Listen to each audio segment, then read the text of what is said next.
Al comienzo de la pandemia, leí un informe escrito por unos colegas de Inglaterra que cambió mi visión de la infección. Descubrimos que las personas que se infectan por el COVID tenían un perfil, para ciertos grupos de estos marcadores, totalmente diferentes a los de aquellos que no se infectaron. Son personas que están en contacto con el virus, pero que al final no se infectan. Es que el estilo de vida podría estar asociado con la posibilidad mayor o menor de infección por el virus.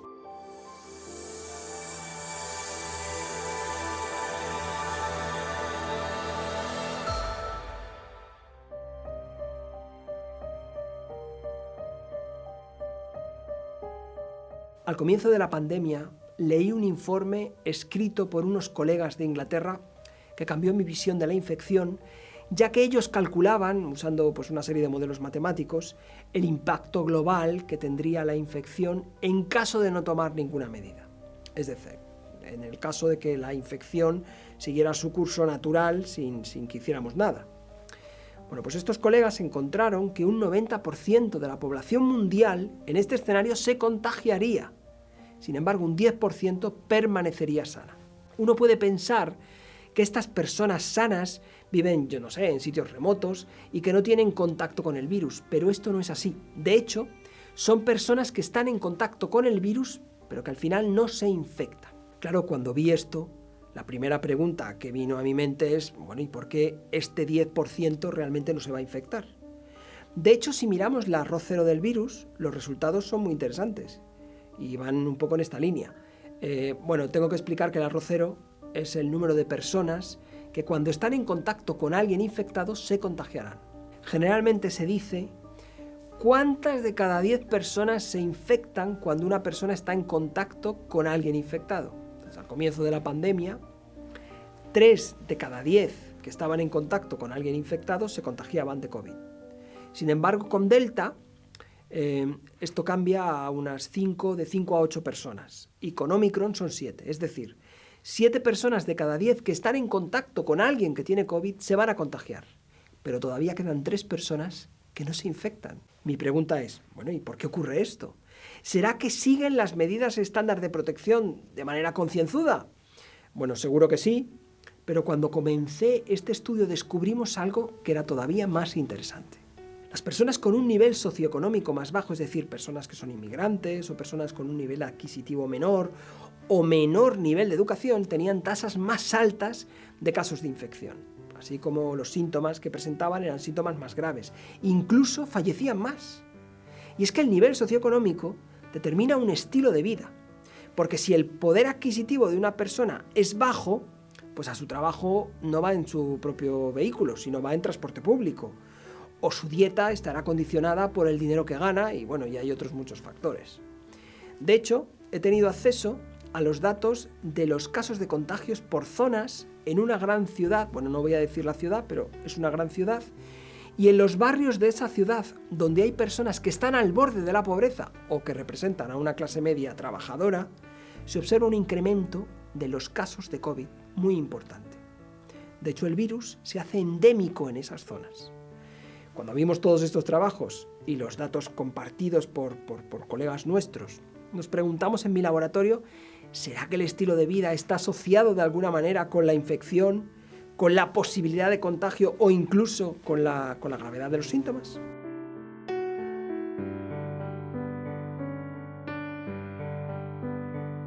Nosotros, en el verano de 2020, nos planteamos si el estilo de vida, es decir, lo que como, cómo duermo o el ejercicio que realizamos, pudiera estar relacionado con un aumento de la infección, del número de los casos, así como de la gravedad de los síntomas que tuvieran estas personas. Por eso comenzamos un estudio con 1.500 participantes, de los que al final solo trabajamos con 500 personas.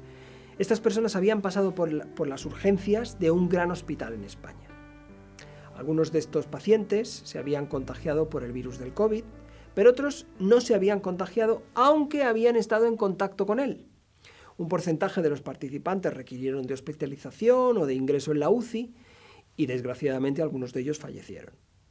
Nosotros lo que hicimos fue analizar unos marcadores que usamos de rutina en el laboratorio para medir lo bueno o lo malo que es el estilo de vida de una persona. En concreto, medimos 100 marcadores. Estos marcadores son marcadores objetivos, es decir, no son el fruto de un cuestionario donde la persona puede responder de una manera subjetiva y realmente nos dan una idea de cómo es el estilo de vida de la persona. Bueno, pues usando estos marcadores, que por cierto se miden en la sangre, descubrimos que las personas que se infectan por el COVID tenían un perfil para ciertos grupos de estos marcadores totalmente diferentes a los de aquellos que no se infectan. Es decir, las personas que no se contagian a nivel molecular y circulando en su sangre tienen ciertos marcadores asociados con el estilo de vida que no pueden aparecer y que no aparecen en los que sí se contagian. Luego, el estilo de vida realmente podría estar asociado con el riesgo de contagio. Incluso encontramos una relación con la gravedad de los síntomas. Los resultados de este estudio los acabamos de terminar ahora y los vamos a mandar a publicar en breve. Lo interesante de todo esto es que el estilo de vida podría estar asociado con la posibilidad mayor o menor de infección por el virus, incluso de la gravedad de síntomas. Para mí este es un indicio claro de que el contagio no es una lotería o que ocurre al azar.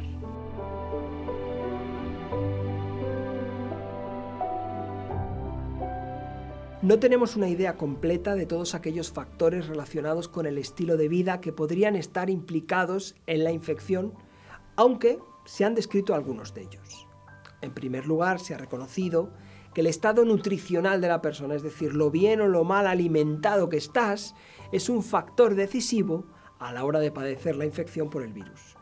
Además, según se ha observado en diferentes estudios, existe una relación del estado nutricional y de la gravedad de los síntomas. En este contexto, los niveles de ciertos nutrientes se consideran factores importantes que podrían ayudarnos no solo a estar más sanos, sino que podrían tener un impacto en la propia infección, por ejemplo, disminuyendo el contagio o la gravedad de los síntomas. Un ejemplo es la vitamina C. Esta vitamina es esencial en muchos procesos en nuestro organismo, que por cierto están relacionados con la infección por el COVID. Por ejemplo, esta vitamina es importante en la función del sistema inmunológico, además favorece el aumento de anticuerpos o afecta a la producción de citoquinas regulando su liberación. Por cierto, las citoquinas son señales de alarma que produce nuestro cuerpo y que en el caso particular del COVID aumentan tanto que pueden llegar a ser tóxicas. Y esto se relaciona con la gravedad de los síntomas o incluso con un desenlace fatal. La vitamina C regula también los niveles de histamina e incluso protege contra los efectos negativos de los radicales libres que se encuentran detrás de los síntomas respiratorios que ocurren en algunas personas, sobre todo síntomas respiratorios serios. Por ejemplo, el síndrome de distrés respiratorio que suelen padecer los pacientes de COVID y que necesitan ventilación asistida. Nuestro cuerpo utiliza la vitamina C durante las infecciones virales y esto se sabe porque durante una infección las células del sistema inmunológico consumen mucha vitamina C y además también durante la infección se observa que los niveles de esta vitamina en la sangre, por ejemplo, son bajos, pero se normalizan cuando la infección termina, lo que significa que durante la infección se consume una alta cantidad de esta vitamina. En el caso particular de la infección por COVID, la deficiencia en vitamina C es un factor común entre los pacientes. Además, durante la infección se pueden formar microtrombos, problemas en la coagulación de la sangre y otros síntomas que son causa real de los síntomas respiratorios. Entonces, en estos casos se ha observado en diferentes estudios clínicos que el consumo o la inyección de dosis elevadas de esta vitamina puede disminuir estos síntomas. Pero esto no es específico del COVID, porque incluso durante el resfriado común se ha encontrado que el consumo de altas dosis de vitamina C está asociado con una duración menor de los síntomas que incluso se reducen tanto que el 46% de las personas resfriadas no presentan síntomas a las 24 horas tras la ingestión de la vitamina. Además, en diferentes estudios se ha encontrado que la vitamina C reduce la susceptibilidad de los pacientes a las infecciones del tracto respiratorio inferior, la duración de la estancia de los pacientes en las unidades de cuidados intensivos o el tiempo que una persona necesita ventilación mecánica. En el caso del COVID, algunos estudios con pacientes que estaban muy graves demuestran que el uso de altas dosis de la vitamina pueden reducir los síntomas y la mortalidad asociada con la infección. Por tanto, parece razonable que es necesario mantener buenos niveles de esta vitamina, cuya dosis diaria recomendada puede oscilar entre los 79 y los 110 miligramos por día.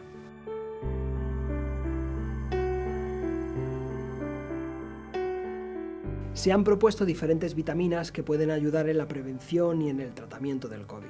Algunas de ellas son la vitamina A, la vitamina E, las vitaminas del grupo B, especialmente la vitamina B1, la B2, la B3, la B9 y la B12. Por ejemplo, en el caso de la vitamina B12, se ha propuesto a la FDA, que es la agencia reguladora en los Estados Unidos, que se incluya esta vitamina junto con otros medicamentos para el tratamiento del COVID. Pero hay una vitamina especialmente en la que me gustaría concentrarme, que es la vitamina D, ya que es fundamental en multitud de procesos en nuestro organismo. De hecho, bajos niveles de esta vitamina están relacionados con el aumento de infecciones por virus o de enfermedades respiratorias, y también se relaciona con la mortalidad asociada con estos procesos. Además, la vitamina D regula la función del sistema inmunológico. Por ejemplo, se ha observado que su suplementación reduce el riesgo de tener enfermedades en las vías respiratorias. Por eso, al comienzo de la pandemia, se especuló que podría ser beneficiosa la infección por COVID-19. Hoy sabemos que existe una relación entre los niveles de esta vitamina y el riesgo de infectarse por el virus. En diferentes estudios se ha observado que las personas contagiadas del COVID-19 tienen los niveles de esta vitamina más bajos que aquellos que no se contagian. Estos estudios concluyen que la deficiencia en vitamina D favorecería que la persona se pueda infectar por COVID más fácilmente. Este hecho es más marcado en los hombres que en las mujeres, que por cierto son los hombres los que más se contagian por el virus. Se sabe además que altos niveles de la vitamina D reducen la capacidad del virus para multiplicarse. Además, regula los niveles de una proteína que se produce en nuestro cuerpo, que es AC2, que es la proteína de entrada a las células del virus del COVID, donde como resultado de un estudio de metaanálisis se ha observado que en personas que tienen deficiencia en vitamina D, su suplementación disminuye el riesgo de infecciones en las vías respiratorias. De hecho, esta disminución es hasta el 12%. Si se usa semanalmente, puede disminuir hasta un 19%. Y si los niveles de la vitamina D se normalizan, entonces existe una reducción del 70%. Además, en un estudio realizado en Europa, se ha observado una relación negativa entre los niveles de vitamina D y el número de casos y de fallecimientos por COVID-19. Es decir, cuanta menos vitamina D tienen los pacientes, más casos de COVID hay y además más casos de fallecimientos. Por cierto, lo que me parece más alarmante es que probablemente más de 1.000 millones de personas en el mundo tengan deficiencia en esta vitamina. Quizá puede ser una buena práctica que las personas revisen cómo tienen los niveles de esta vitamina y sobre todo para detectar aquellos casos en los que los niveles estén bajos.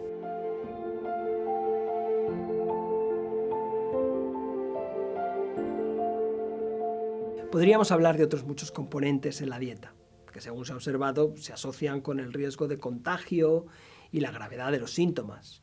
Por ejemplo, la fibra de la dieta. Como resultado de su fermentación digestiva, pues se ha observado que mejora la función respiratoria. También el uso de probióticos o la suplementación con el aminoácido L-glutamina, cuya administración reduce el tiempo de estancia hospitalaria en pacientes que se han infectado por el COVID-19. Además de producir una menor severidad en los síntomas y una reducción muy importante de los ingresos en la UCI y de los fallecimientos. También podríamos hablar de minerales tales como el selenio, el magnesio o el zinc. Por ejemplo, la deficiencia en selenio induce defectos en el sistema inmunológico, lo que puede tener repercusiones serias en la infección por COVID. Pero es que además la deficiencia en selenio también favorece las mutaciones de virus de RNA, como es el caso del virus del COVID. Por cierto, algunos alimentos que son ricos en selenio pues pueden ser la cebada, el coco, los anacardos, los guisantes o el cacahuete. Otro mineral que creo que hay que destacar es el zinc. Este mineral es un componente de la dieta y presenta beneficios contra las infecciones virales, especialmente producidas por virus de RNA, como es el COVID. Además, se sabe desde hace décadas que el zinc regula la función del sistema inmunológico, En especial, la suplementación con zinc incrementa los niveles de ciertos componentes de las defensas que son imprescindibles para nuestra protección frente a las infecciones víricas. Por eso, desde el comienzo de la pandemia, se ha discutido el uso del zinc en la infección por el COVID. Esto tiene sentido porque algunos estudios muestran que altos niveles de zinc están asociados con una reducción en las infecciones. Por ejemplo, en personas mayores que recibieron durante un año suplementos de zinc, mis colegas investigadores encontraron una disminución de las infecciones al comparar los resultados con aquellos que no usaban el suplemento. En otro estudio, se ha observado que los pacientes infectados por COVID-19 tienen niveles más bajos de zinc que los que no se contagian. Además, si los niveles de zinc son extremadamente bajos en la sangre, es decir, por debajo de 80 microgramos por decilitro, estos pacientes tienen más propensión a tener síntomas más severos y a permanecer más tiempo hospitalizados que aquellos pacientes que no tienen deficiencia en este mineral. Existe una relación entre los niveles de zinc y el riesgo de contagio o la gravedad de los síntomas. En otros estudios se ha observado que el uso de zinc incrementa la frecuencia de pacientes a los que se les da el alta hospitalaria, porque se reduce la necesidad de ventilación asistida en estos mismos pacientes. También, además, aparece una reducción del número de ingresos en la UCI y, por supuesto, hay una disminución de los fallecimientos asociados al propio COVID, a la infección. Actualmente se han registrado una gran cantidad de estudios clínicos donde se están dando suplementos de zinc a los participantes y se está evaluando su potencial en la prevención y en el tratamiento frente a la infección por el COVID. Incluso en algunos de estos estudios se está analizando el efecto del uso combinado del zinc, por ejemplo con la vitamina C o con el ácido graso omega 3. Independientemente de los resultados que se puedan obtener en estos estudios, me parece que es razonable asegurarnos unos niveles adecuados de zinc mediante nuestra dieta para que sea un factor no solo que nos permita tener una buena salud, sino también un factor en la prevención del COVID.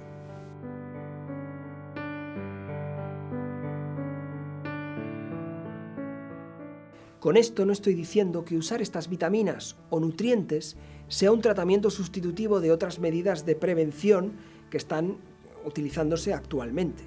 Realmente, lo que hemos visto en nuestros estudios con pacientes de COVID es que la huella molecular que deja el estilo de vida es diferente en los que se contagian frente a los que no se contagian. Es decir, ese contexto molecular que en nuestro organismo crea el estilo de vida puede ser más compatible o más incompatible desde el punto de vista molecular con el virus del COVID, lo que puede hacer que el virus pueda atacar con más facilidad o tenga más dificultades en infectarnos, en multiplicarse y en afectar a procesos importantes que al final van a ser los procesos que desencadenen síntomas graves o incluso el fallecimiento. Así que de lo que se trata aquí es de crear a través de estos nutrientes y por supuesto de una buena dieta, unas condiciones en el cuerpo que favorezcan la salud y que dificulten el proceso de la infección.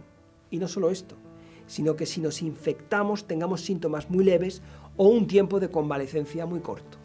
Todo ello gracias a garantizarnos un aporte continuo y unas dosis óptimas de estos y de otros nutrientes a través de una buena alimentación.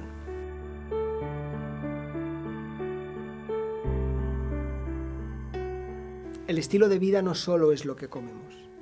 La alimentación es un factor muy importante porque nos ayuda a construir nuestro cuerpo y a mantener nuestra salud. Pero no es el único factor. Por ejemplo, se ha reconocido el papel del ejercicio como un factor muy importante y asociado a la infección por el COVID. Un estilo de vida activo promueve la salud y regula la función del sistema inmunológico. El sedentarismo y las enfermedades asociadas favorecen un sistema inmune deficitario, aumentan los radicales libres y, en definitiva, favorecen el desarrollo de múltiples enfermedades. En el caso del COVID, especialmente, la ausencia de ejercicio combinada con otros factores favorece que se produzcan ciertos cambios a nivel molecular que van a beneficiar la progresión de la infección. Se ha demostrado que la práctica de ejercicio aeróbico favorece la mejora y la recuperación de los pacientes infectados por el COVID-19. Las personas que se han infectado por el COVID-19 suelen tardar hasta 2 años más o menos en recuperar la resistencia y la capacidad cardiorrespiratoria. Sin embargo, si tras la infección realizan ejercicios aeróbicos, ejercicios de resistencia o de fuerza, se recuperan del síndrome post-COVID muy rápido. Incluso algunos trabajos de investigación muestran que la práctica de ejercicio durante la infección, siempre condicionada, claro, al tipo de síntomas, acelera la recuperación y la presencia de síntomas residuales tras la infección por el COVID-19. Otro factor que pudiera ser interesante es el descanso. En algunos estudios se ha observado que niveles óptimos de melatonina pueden resultar en un tratamiento eficaz que puede complementar a otros tratamientos para mejorar los síntomas del COVID, así como, por ejemplo, mejorar la recuperación de los pacientes. La mejor manera de tener niveles óptimos de melatonina es del descanso, durmiendo las horas necesarias todos los días, pero además también descansando una vez cada 7 días. Además, otros factores como el estrés, que aunque no se sabe si tienen una relación directa con el COVID, sí que se ha observado que el estrés, especialmente en las personas donde es crónico, puede suprimir la función del sistema inmunológico y aumentar las enfermedades asociadas con las defensas. De todo lo dicho, podemos concluir que ganar una buena salud a través de una dieta sana, rica en frutas, rica en verduras, frutos secos y legumbres, baja en carnes procesadas y en otros alimentos de origen animal, donde las vitaminas, los minerales y otros nutrientes se encuentren en cantidades óptimas, es la mejor garantía para tener una buena salud. Todo ello junto con un estilo de vida activo, donde exista un descanso regular. Todo ello es garantía de prevención de múltiples enfermedades y de infecciones como pueda ser el COVID-19.